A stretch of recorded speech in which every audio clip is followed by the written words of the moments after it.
यदि इस board exam में आपको मैथ्स में अच्छे मार्क्स लाने हैं ना, तो ये वीडियो आप कंप्लीट जरूर देखना, क्योंकि इस वीडियो में आपके साथ कुछ ऐसी टिप्स शेयर करूंगा जिससे आप बोर्ड एग्जाम में मैथ्स में 100 आउट ऑफ 100 मार्क्स ला सकते हो।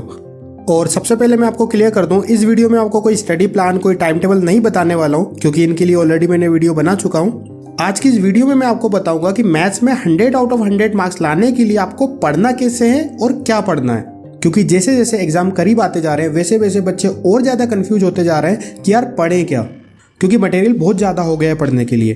तो अब हमको थोड़ा स्मार्टली वर्क करना पड़ेगा, ये क्लियर करना पड़ेगा कि अब हमको पढ़ना क्या है। अब बहुत सारी चीज़ों में दिमाग लगाने का टाइम नहीं है, क्योंकि यदि अब आप बहुत सारी चीज़ों में दिमाग लगाओगे ना, तो फिर आप एग्जाम में क्वेश्चन भूलोगे ही भूलोगे, आपको सारी चीज़ें याद नहीं रहने वाली।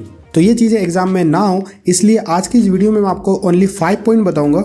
बस इन 5 पॉइंट को आप अच्छे से समझ लेना, उसके बाद आपके माइंड में थोड़ी सी क्लैरिटी आ जाएगी कि हमको पढ़ना क्या है और कैसे प्रैक्टिस करनी है। बस इन 5 चीज़ों को आप अच्छे से कर लो, आपको कोई नहीं रोक सकता मैथ्स में 100 आउट ऑफ 100 लाने से।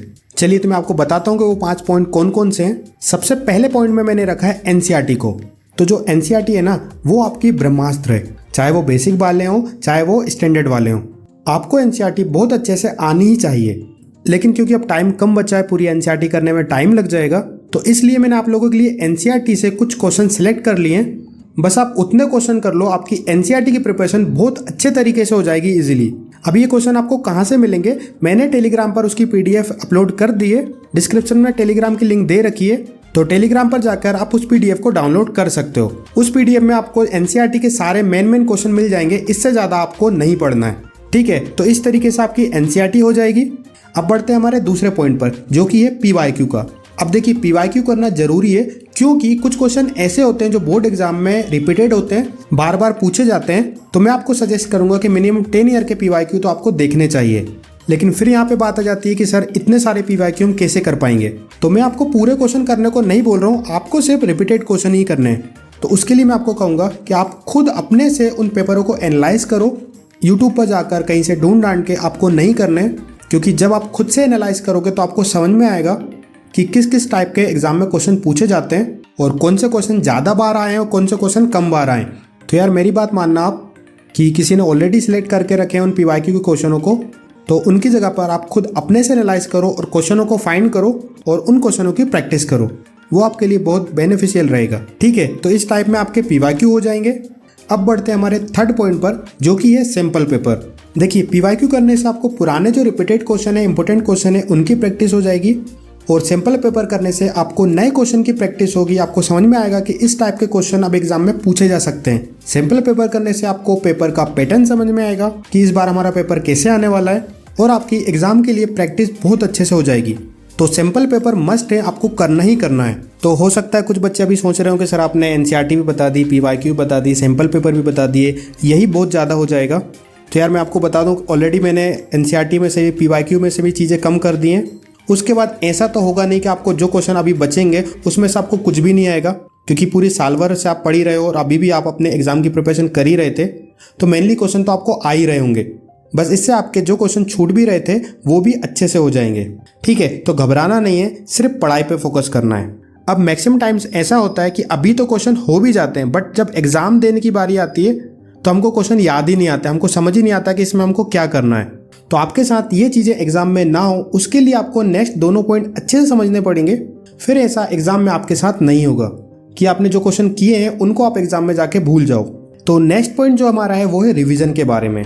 तो रिवीजन मोस्ट इंपॉर्टेंट है। जो बच्चे टेस्ट में, एग्जाम में क्वेश्चन भूलते हैं ना, उनको याद नहीं आता कि इस क्वेश्चन में करना क्या था, वो यही गलती करते हैं कि वो अपने पढ़े हुए का रिवीजन नहीं करते हैं, ठीक है। तो आपको रिवीजन करना बहुत ज़रूरी है। जितना भी आपने पढ़ा है उसका रिवीजन आप ज़रूर करो, क्योंकि यदि आप रिवीजन नहीं करोगे तो चांसेस है कि आपको एग्जाम में क्वेश्चन भूल जाओगे या याद नहीं रहेंगे हमको कि इस क्वेश्चन में करना क्या था, ठीक है। तो यार रिवीजन आपको करना ही करना है। अब आता है हमारा लास्ट पॉइंट। इसके बाद मैं आपको एक बोनस टिप और भी दूंगा, तो 5th पॉइंट के बाद ही वीडियो को छोड़ के मत चले जाना। उस टिप को आप जरूर सुनना, क्योंकि वो आपको एग्जाम में मार्क्स गेन कराने में काम आएगी। चलिए तो बात करते हैं 5th नंबर के पॉइंट की, जो कि है टेस्ट का। बहुत सारे बच्चे पढ़ ही रहे हैं। तो यार एक बात बताओ, जब तक आप उस चीज़ का टेस्ट नहीं दोगे, आपको समझ कैसे आएगा कि जो आप पढ़ रहे हैं वो आपको आता भी है नहीं आता है। क्योंकि टेस्ट देने से आपके 2 फायदे हैं। सबसे पहला तो आपको समझ में आता है कि यार उस 3 घंटे में जो मुझे बोर्ड एग्जाम में मिलने वाले हैं उसमें मैं पूरा क्वेश्चन पेपर सॉल्व कर भी पा रहा हूँ या नहीं कर पा रहा हूँ। कुछ क्वेश्चन ऐसे तो नहीं है जो मुझसे छूट रहे, टाइम ही नहीं बच रहा कि मैं सारे क्वेश्चन अटेम्प्ट कर पाऊँ। तो टेस्ट देने से आपको ये टाइमिंग वाला इशू बोर्ड एग्जाम में नहीं आएगा। आपको पहले से ही मालूम रहेगा कि इतने टाइम में मैं इतने क्वेश्चन अटेम्प्ट कर लूँगा। और दूसरा बेनिफिट ये आपको भी समझ में आएगा कि मैं जो पढ़ रहा हूँ वो मुझे आ भी रहा है या नहीं आ रहा है, इस चीज़ को मुझे दोबारा प्रैक्टिस करने की ज़रूरत है या नहीं है। क्योंकि यदि आप टेस्ट अच्छे से दे रहे हो तो मन में एक अलग ही खुशी होगी और नया पढ़ने में आपका खुद मन लगेगा।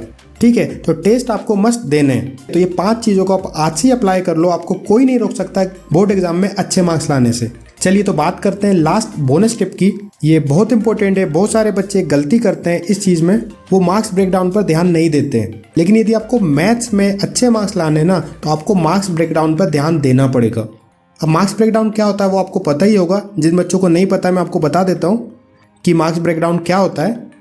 देखो मैथ्स में क्या होता है, आपको हर एक स्टेप के मार्क्स मिलते हैं। आपके गिवन के, आप प्रूफ लिख रहे हो तो उसके, आप सॉल्यूशन कर रहे हो उसके, आप आंसर लिख रहे हो उसके, यानी कि जितनी भी स्टेप आप क्वेश्चन में करते हो हर एक चीज़ के आपको मार्क्स मिलते हैं। तो बहुत सारे बच्चे यही गलती करते हैं, उनको जल्दी रहती है कि जल्दी से हम क्वेश्चन करें और हम जल्दी से आंसर ले आएँ, बीच में कैसा ही हो जाए बस हमारा आंसर आना चाहिए। और कुछ बच्चे ये गलती करते हैं, उनको लगता है कि यार ये क्वेश्चन मुझे अच्छे से नहीं आ रहा तो वो उसको छोड़ के आ जाते हैं। तो यार मैं आपको कहूँगा क्वेश्चन आपको छोड़ के नहीं आना है बिल्कुल भी। आधा आ रहा है ना, आप आधा करके छोड़ के आ जाओ, आपको उस पर मार्क्स मिलेंगे। ठीक है, और मार्क्स ब्रेकडाउन को और अच्छे समझने के लिए जितने भी अभी सैम्पल पेपर आए हैं उन सभी में मार्क्स ब्रेकडाउन दे रखा है कि किस स्टेप पे कितने मार्क्स मिल रहे हैं। तो उन चीज़ों को आप देखोगे तो और अच्छे से आपको समझ में आ जाएगा कि किस किस स्टेप में आपको कितने कितने मार्क्स मिलते हैं। ठीक है, तो ये चीज़ आप ज़रूर देखना। ठीक है, तो आई होप यार आपको सारी चीज़ें अच्छे से समझ में आई होंगी। यदि आपको वीडियो थोड़ी भी अच्छी लगी है तो वीडियो को लाइक कर देना यार, और कमेंट सेक्शन में मुझे बताना कि आपको वीडियो कैसी लगी। और यदि कुछ भी पूछना है तो वो भी आप कमेंट सेक्शन में पूछ सकते हो। चलिए तो आज की इस वीडियो में इतना ही, मिलते हैं फिर नेक्स्ट वीडियो में। Thank you.